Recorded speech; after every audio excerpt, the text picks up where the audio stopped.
चलिए बेटा। ओके बेटा, गुड मॉर्निंग। क्या हाल चाल है सब बच्चों के? तो टॉपिक आज यहाँ पर शुरू करेंगे अपना नया एक थ्योरेटिकल टॉपिक है। फिर से हमारे पास ICAI की स्टडी मटेरियल में यूनिट नंबर 4 है, ठीक। And that is accounting policies. Accounting policy. Now what is accounting policy?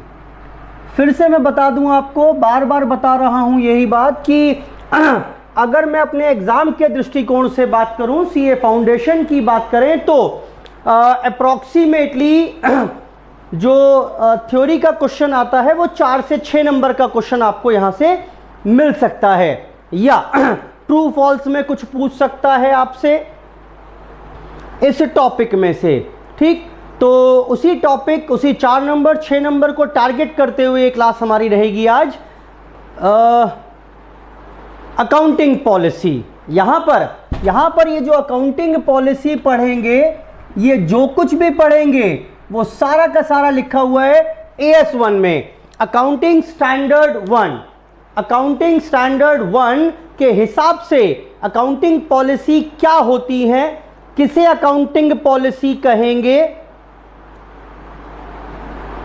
Policy बड़ी सारी होती हैं, उनमें से कौन सी पॉलिसी सही रहेगी, सिलेक्शन ऑफ अकाउंटिंग पॉलिसी।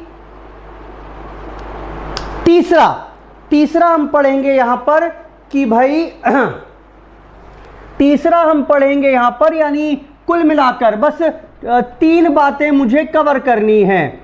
पहला, what is the meaning of accounting policy. दूसरा, हम कवर करेंगे यहां पर सिलेक्शन ऑफ अकाउंटिंग पॉलिसी, यानी भाई पॉलिसी तो बड़ी सारी हो सकती हैं, सेलेक्ट कौन सी करें, इस चीज के लिए किन बातों का ध्यान रखना है। और तीसरा हम करेंगे चेंज इन अकाउंटिंग पॉलिसी। क्या भाई, अगर एक बार कोई एक पॉलिसी अडॉप्ट कर ली तो can we change that accounting policy? क्या हम उस अकाउंटिंग पॉलिसी को भविष्य में चेंज कर पाएंगे, और अगर कर पाएंगे तो किन परिस्थितियों में कर पाएंगे। सर ये बार बार अकाउंटिंग पॉलिसी बोल रहे हो सर, समझ में कुछ आ नहीं रहा? समझाने के बाद भी बेटा यही बोलना। अकाउंटिंग पॉलिसी का मतलब क्या? सबसे पहले तो ये देखेंगे बेटा, अकाउंटिंग पॉलिसी का मतलब AS1 क्या कहता है। AS1 ने अकाउंटिंग पॉलिसी को डिफाइन किया। AS ने कहा accounting policy is defined as the accounting principles and method of applying those principles in the preparation and presentation of financial statements। Sir लिख लें क्या? अभी लिखवाता हूं बेटा, वैसे आपके नोट्स में भी लिखा हुआ है लेकिन फिर भी लिख लेंगे। लेकिन पहले समझना शुरू करिए, मैंने क्या कहा। मैंने आपको अकाउंटिंग पॉलिसी का मतलब बताया। मैंने बोला अकाउंटिंग पॉलिसी मीन्स, इसको लिखना मत बेटा, accounting policy means accounting principles and methods of applying those principles.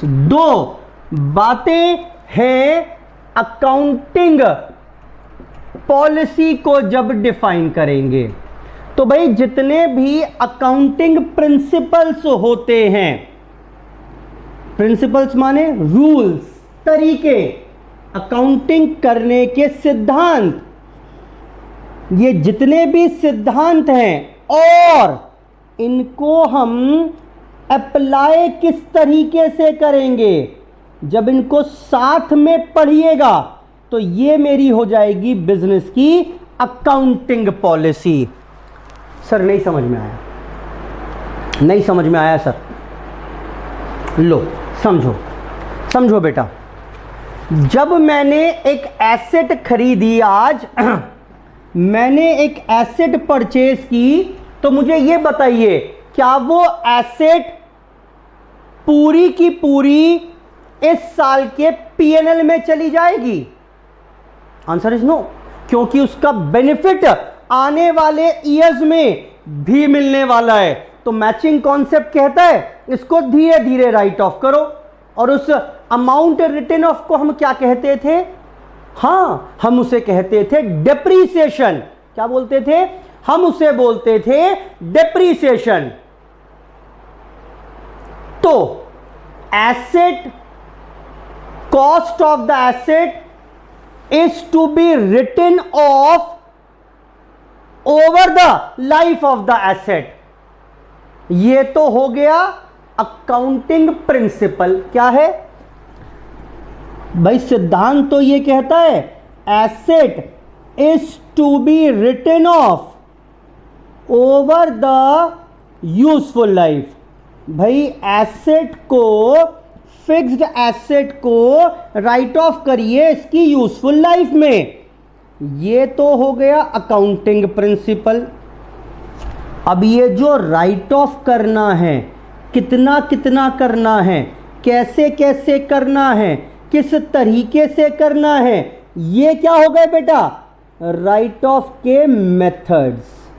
There are various methods of applying these accounting policies. जैसे बड़े सारे मेथड होते थे, एसएलएम हो गया, डब्ल्यूडीवी हो गया, and so on, and so on. बेटा आई होप ठीक है। और जब मैं इस पूरे के पूरे को एक साथ पढ़ूंगा तो ये बन जाएगी मेरी accounting policy related to assets.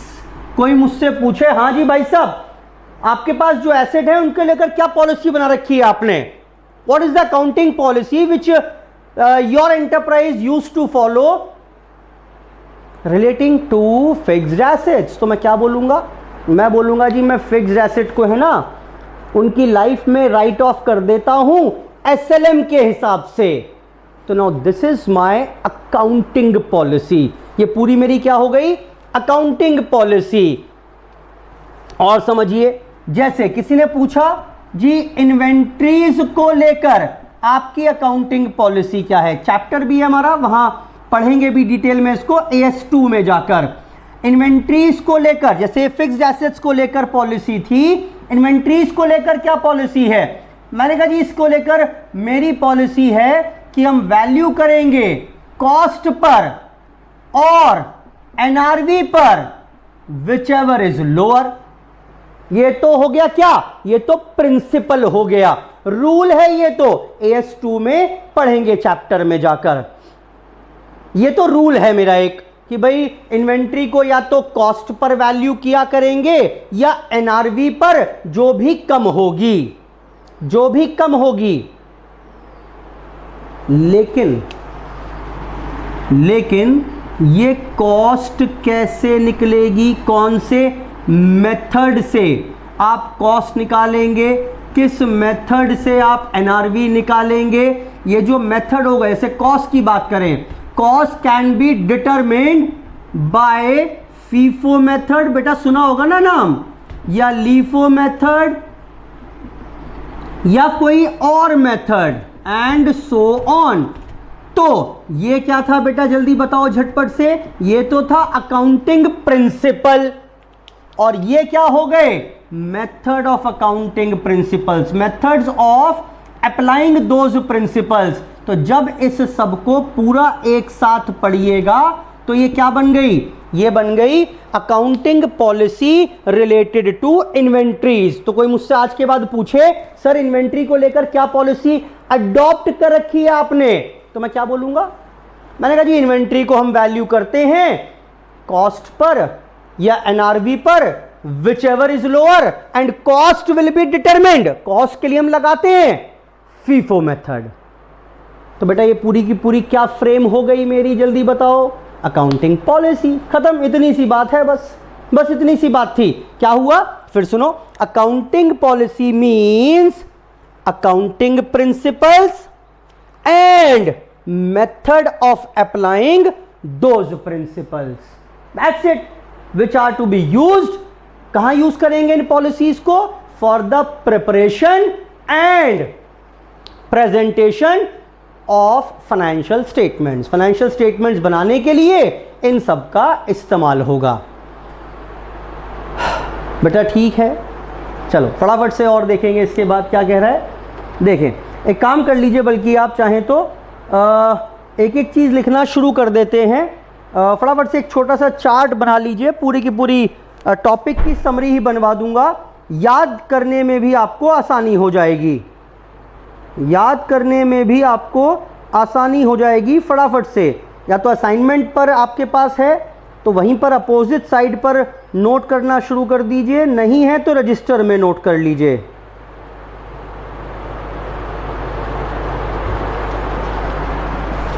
जी लिखो,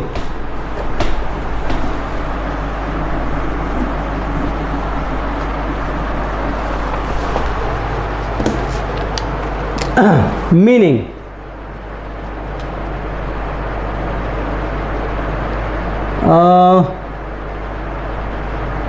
ऐसे लिख लें, चाह रहा हूँ चार्ट में ही लिखवा दूँ। लिखिए, accounting policy means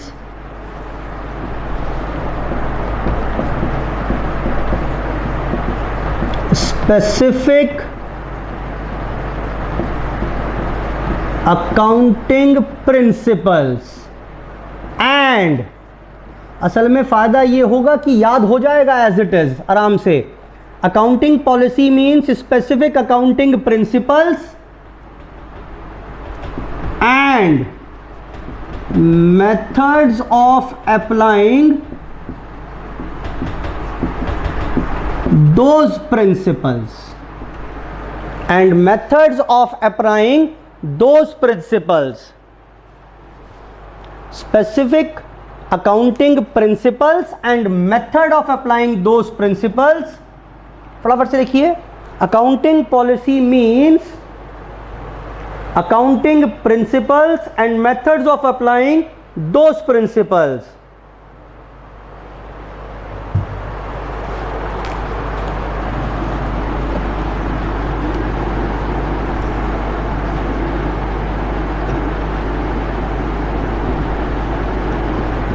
used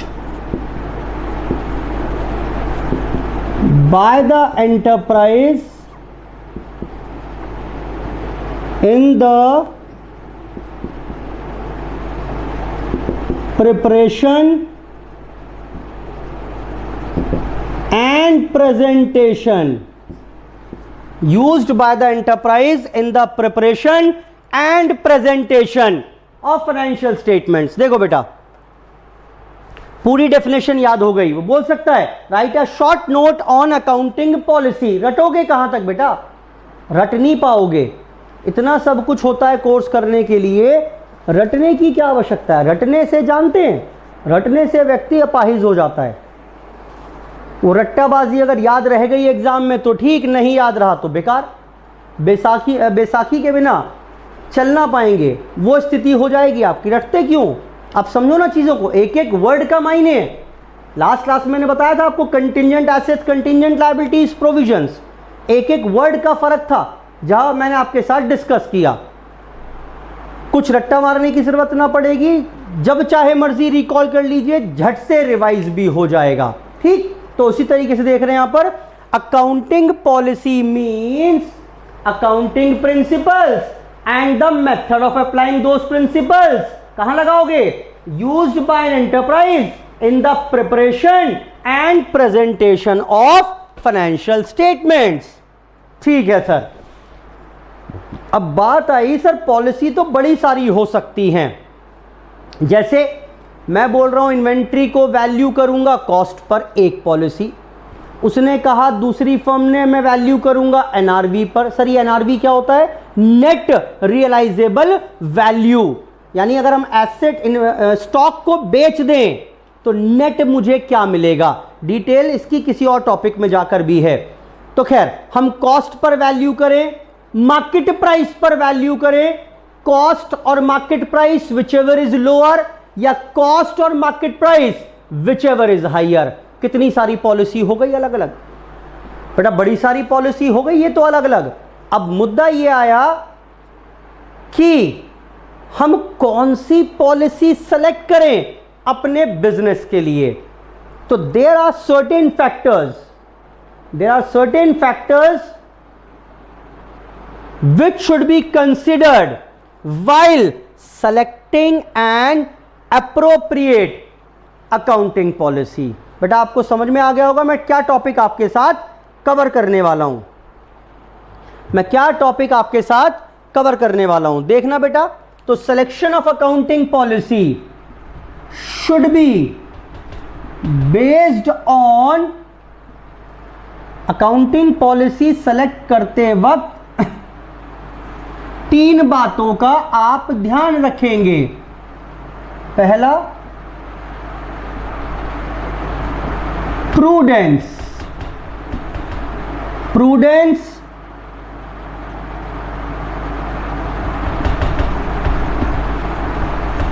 substance over form, और तीसरा मटीरियलिटी।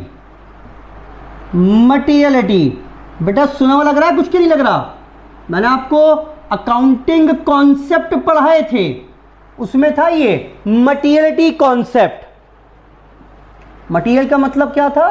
हाँ जी, इंपॉर्टेंट आइटम्स, सिग्निफिकेंट आइटम्स। खैर सुनिए क्या कह रहा है, बस खत्म हो गया। इसके बाद एक टॉपिक और है, चेंजेस, खत्म हो गया। सुने तो भाई ये बड़ी सारी अकाउंटिंग पॉलिसी हमारी यहां पर हो सकती हैं, बड़ी सारी अकाउंटिंग पॉलिसी हमारी यहां पर हो सकती हैं। प्रॉब्लम ये है कि इन सारी पॉलिसीज में से मैं एक पॉलिसी कैसे सेलेक्ट करूं, how to select an appropriate accounting policy for my business. तो AS1 क्या कहता है?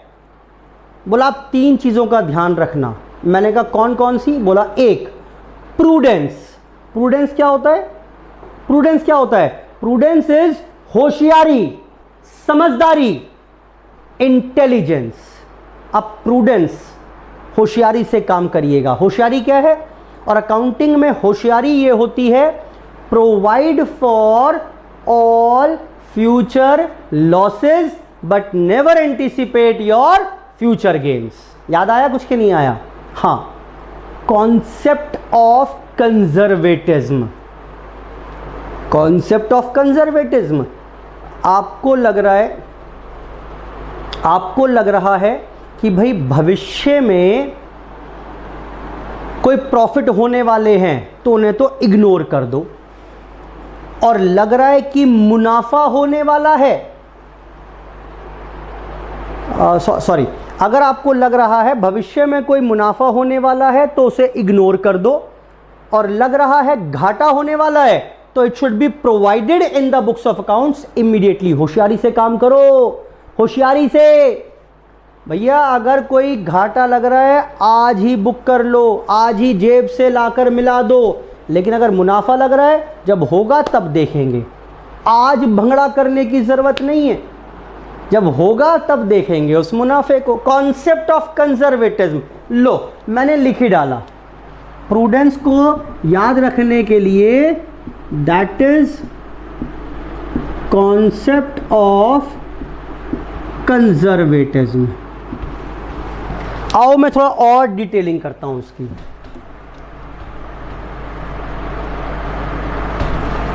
देखो वैसे तो पूरा चैप्टर भी है हमारे पास, वहां जाकर करेंगे, लेकिन फिर भी थोड़ा सा सुन लो आप। मेरे पास कुछ स्टॉक था जिसकी कॉस्ट है 10,000, केस ए, और इसका NRV है 18,000, यानी इसे अगर बेचेंगे तो 18 का मुनाफा हो जाएगा, यही मतलब है कि नहीं है। यानी यहां पर मेरी एक्सपेक्टेशन क्या है, 8000 का गेन हो जाएगा, फ्यूचर एक्सपेक्टेशन, यही है कि नहीं है। और होशियारी किस बात में है, होशियारी इस बात में है कि भैया इसे इग्नोर कर दो, होशियारी इस बात में है कि इसे इग्नोर कर दो। बोलो बेटा, ठीक है जी। केस बी, यानी कि मुझे वैल्यूएशन स्टॉक का स्टॉक किताबों में कितने पर दिखाना चाहिए सर, 10,000 पर। प्रॉफिट है ना, इसे तो इग्नोर कर दो, जब होगा तब देखा जाएगा। Stock should continue to appear at 10,000 in the books of accounts. लेकिन स्टॉक था 5,000 का, एनआरवी है 4500, एक्सपेक्टेशन बताओ क्या है सर, 500 रुपए लॉस की फ्यूचर एक्सपेक्टेशन है। और होशियारी क्या कहती है, होशियारी कहती है कि इसे प्रोवाइड कर दो, किताबों में लॉस बुक कर लो, और लॉस बुक कर लोगे, स्टॉक की वैल्यू में लॉस दिखा दोगे, तो स्टॉक अब कितने का आएगा, 4500 रुपए का। तो बेटा पॉलिसी सुनो, अब मेरे पास दो ऑप्शन है, मैं स्टॉक को वैल्यू करूं कॉस्ट और NRV whichever is higher, या कॉस्ट और NRV whichever is lower. अगर मैं कॉस्ट और NRV whichever is higher पर दिखाता हूं, तो बेटा फ्यूचर गेन बुक हो गए फिर तो, जो कि प्रूडेंस कहता है नहीं होने चाहिए। सुनो, मेरे पास पॉलिसी है एक, स्टॉक एट कॉस्ट और NRV whichever is lower. Policy number 2 जो मैं अडॉप्ट कर सकता हूं अपने बिजनेस के लिए, स्टॉक एट कॉस्ट और NRV whichever is higher. मैंने एएस से पूछ डाला, मैंने कहा एएस जी मुझे ये बताओ, मैं अपने बिजनेस के लिए ये दो ऑप्शंस हैं, कौन सी पॉलिसी सेलेक्ट करूं। तो एएस ने कहा होशियारी से काम करना, सूझबूझ से काम करना, इंटेलिजेंस दिखाना, अपनी प्रूडेंस दिखाना, चाणक्य नीति, होशियारी। और होशियारी किस बात में, होशियारी इस बात में है कि फ्यूचर गेन को इग्नोर कर दिया जाए, लॉसेस को प्रोवाइड कर दिया जाए। तो इसका मतलब पॉलिसी क्या बनी, कॉस्ट और एनआरवी, जल्दी बताओ, विच एवर इज लोअर। बन गई कि नहीं बनी, कॉस्ट और NRV whichever is lower. Check करो कि नहीं करो। तो इसका मतलब this is an appropriate accounting policy. अगर आप ये पॉलिसी अडॉप्ट करते हैं तो इसमें होशियारी नहीं है, इसमें तो आप फ्यूचर गेन को बुक कर डालोगे। 10 का स्टॉक 18 में बिकेगा, 18 में दिखा दोगे किताबों में, तो फ्यूचर का गेन बुक हो जाएगा। तो आई होप ये बात आपको समझ में आ गई होगी। बेटा क्लियर है बात, बोलो बेटा क्लियर है बात। तो ये पहला फैक्टर है which should be considered. Exam में क्वेश्चन आ चुका है, write a short note on various factors which should be considered while selecting N appropriate accounting policy. अगर आप एक अप्रोप्रिएट अकाउंटिंग पॉलिसी सेलेक्ट करना चाहते हैं तो किन किन बातों का ध्यान रखिएगा। 3 बातें हैं, प्रूडेंस, पहला होशियारी, दूसरा सब्सटेंस ओवर फॉर्म, और तीसरा है हमारे पास मटीरियलिटी। मटीरियलिटी सुनो, मैंने बता रखा है पहले भी आपको। मटीरियलिटी कॉन्सेप्ट क्या कहता है, वो ये कहता है कि भैया कुछ भी करो लेकिन ध्यान रखना रिकॉर्डिंग करते वक्त, किताबों में एंट्रियां, ट्रांजैक्शंस रिकॉर्ड करते वक्त material items, significant items, important items should not be ignored. Materiality का ध्यान रखना, उन पर ज्यादा फोकस कर रखना है आपको। उनको बिल्कुल ध्यान से रिकॉर्ड करना है। जैसे मैंने अपने लिए पॉलिसी बनाई कि भाई जितनी भी एसेट खरीदूंगा उन पर 10% एसएलएम से डेप लगाऊंगा। बोलो बेटा। और ये वो एसेट्स होंगी, सारी एसेट्स पर लगाऊंगा डेप्रीसिएशन 10% एसएलएम से। एक पॉलिसी तो ये हो सकती है। या दूसरी पॉलिसी मैंने कहा सब पर 10% एसएलएम से डेप लगाऊंगा if the value of asset exceeds 5000। अगर 5000 तक की एसेट होगी ना तो 100% डेप लगाकर खत्म कर दूंगा। कौन सी पॉलिसी ठीक रहेगी? क्या आप पॉलिसी नंबर 2 अडॉप्ट कर सकते हैं? हाँ, कर सकते हैं। क्यों? मैंने कहा जी 5000 तक की एसेट्स हैं, 100 रुपये का स्टेपलर आ गया, 200 रुपये का कैलकुलेटर आ गया, पंचिंग मशीन ऑफिस के लिए आ गई, ठीक। तो इन सारी एसेट्स हैं, तो क्या इन सब पर ये 5 साल चलेंगी? तो क्या 200 रुपये की कैलकुलेटर के ऊपर 10 साल तक डेप लगाऊं? These are not material items. तो इनको आप फर्स्ट ईयर में ही राइट ऑफ कर सकते हैं। तो अगर मैंने ये पॉलिसी बनाई बिजनेस के लिए कि सारी एसेट्स पर डेप लगेगा, 10% के हिसाब से लगेगा if the value of asset exceeds 5000, otherwise 100% depreciation will be provided in the first year of purchase itself। तो ठीक है, मैंने पॉलिसी सेलेक्ट करते वक्त मटीरियलिटी का पूरा ध्यान रखा है। तो यही बोल रहा है कि कॉन्सेप्ट ऑफ मटीरियलिटी सिलेक्शन करते वक्त प्रूडेंस, होशियारी दिखाना और इंपॉर्टेंट आइटम्स इग्नोर ना होने पाए, मटीरियलिटी का भी पूरा ध्यान रखना। Now what is substance over form? ये थोड़ा पढ़ाना है मुझे। सब्सटेंस ओवर फॉर्म, फॉर्म मतलब physical form. Substance over form, आप जब कोई ट्रांजैक्शन रिकॉर्ड करें ना तो वो जो दिख रही है सिर्फ उसे देखकर नतीजा मत निकालिएगा, उसकी सब्सटेंस गहराई तक जाकर उसे एनालाइज कर लीजिएगा। सब्सटेंस होता है उसका कोर आइडिया, आपका बिल्कुल बेसिक पर्पस क्या था वो घटना को रिकॉर्ड करने का। आप ऐसा मानिए, जैसे एग्जाम्पल के तौर पर कुछ ऐसे समझो, x, यहां बेटा ये लो बेटा x ही बना दिया मैंने, तो बेटा ठीक है x बन गया ये, और ये है बेटा कौन?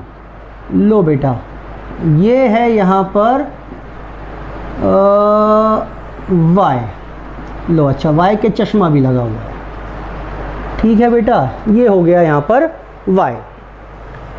x sold goods to y, x ने सेल की 10,000 की y को, और ये कहकर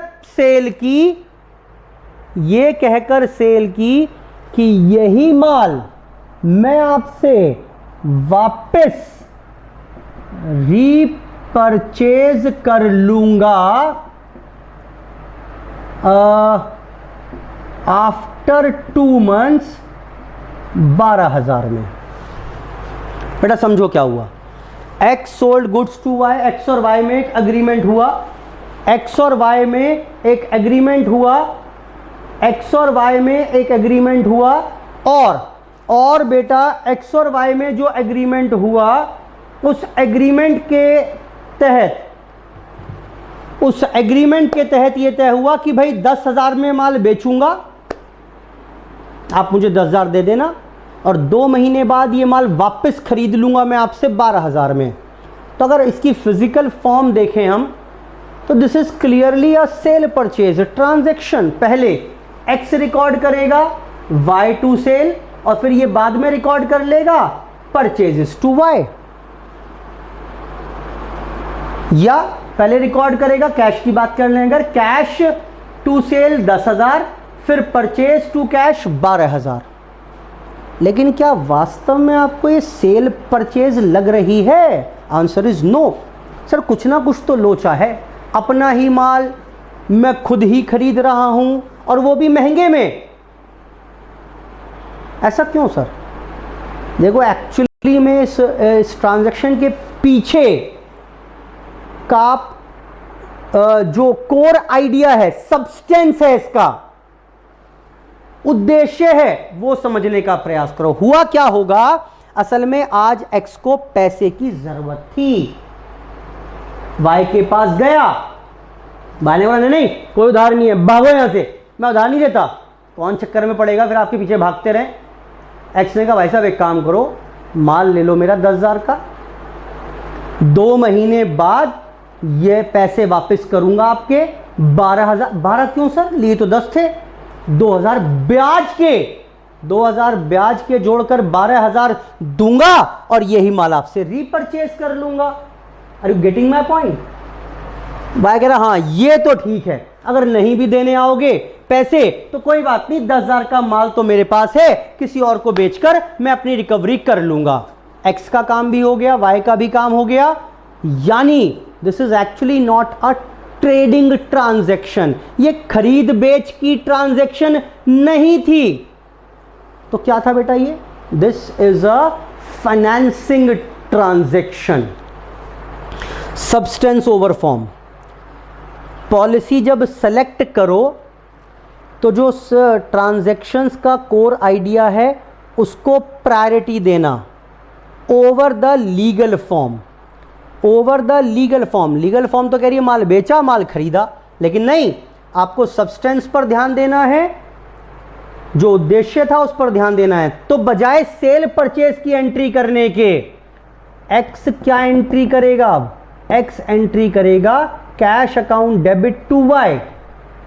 कैश आया वाई से 10,000 लोन रेज्ड के नाम से, उसके बाद इंटरेस्ट दिया, इंटरेस्ट टू वाई, और फिर वाई टू कैश 12,000। यानी इसकी सही ट्रांजैक्शन सेल परचेज की तरह नहीं होनी चाहिए, होनी चाहिए कैश टू वाई 10,000,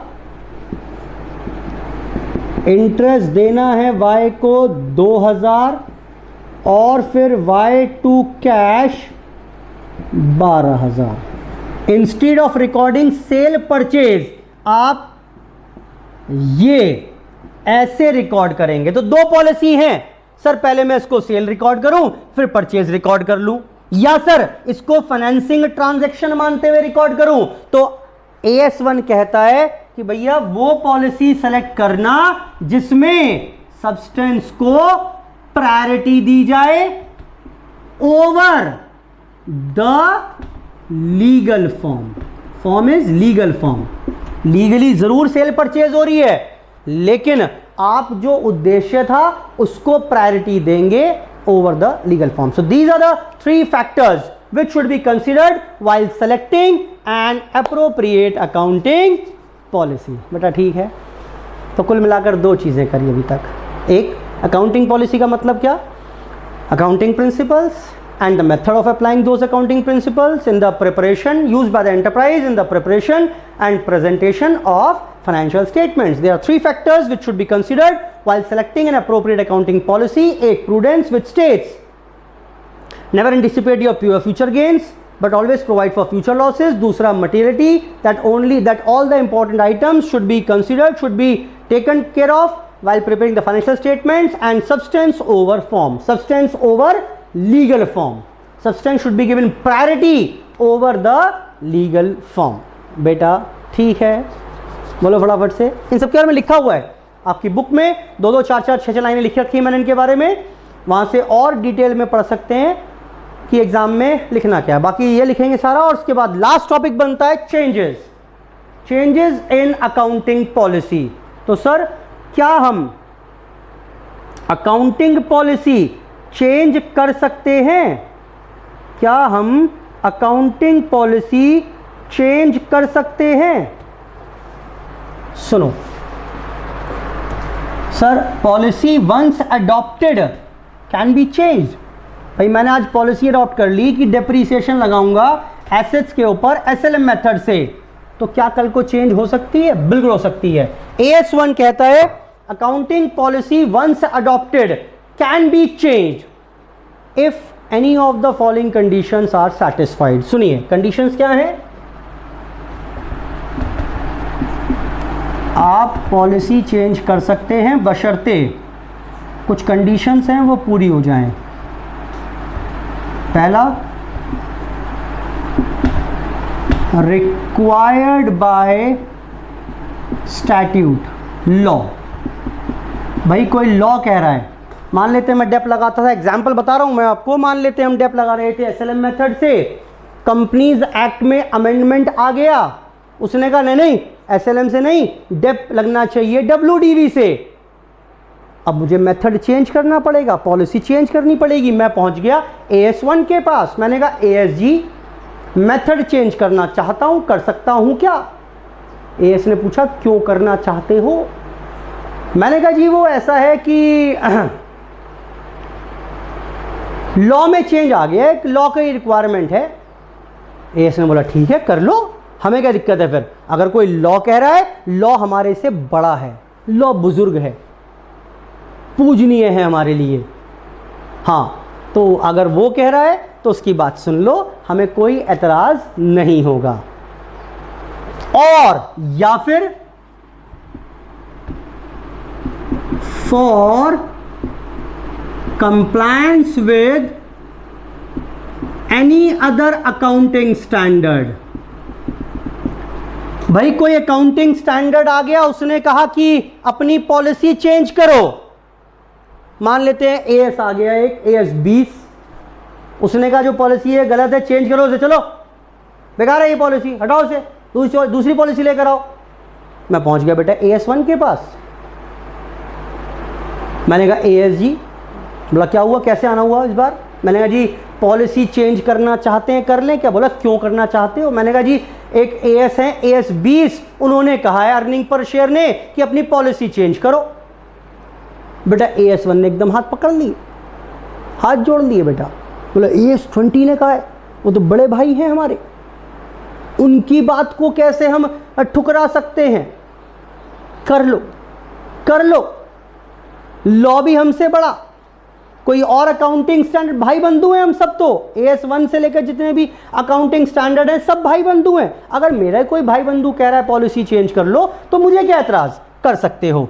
एंड या और, ये और का मतलब क्या है कि कोई भी एक शर्त पूरी हो जाए, कोई लॉ कह दे तो भी चेंज कर लो, कोई अकाउंटिंग स्टैंडर्ड की रिक्वायरमेंट को पूरा करना हो तो भी अलाउड है, और for better presentation and preparation of financial statements, for better presentation and preparation of financial statements. कोई आप ये प्रूव कर दो आपने पॉलिसी चेंज की, क्योंकि आपने कहा सर वो अगर देखो मेरा ट्रेड ऑफ बिजनेस ऐसा है, ट्रेड ऐसा है कि अगर मैं पॉलिसी चेंज कर दूंगा तो ज़्यादा बेहतर पिक्चर लोगों को नजर आएगी, इन्वेस्टर्स को ज़्यादा नॉलेज मिलेगी, ज़्यादा समझ होगी, ज़्यादा क्लियर ट्रांसपेरेंट चीज़ समझ में आएंगी।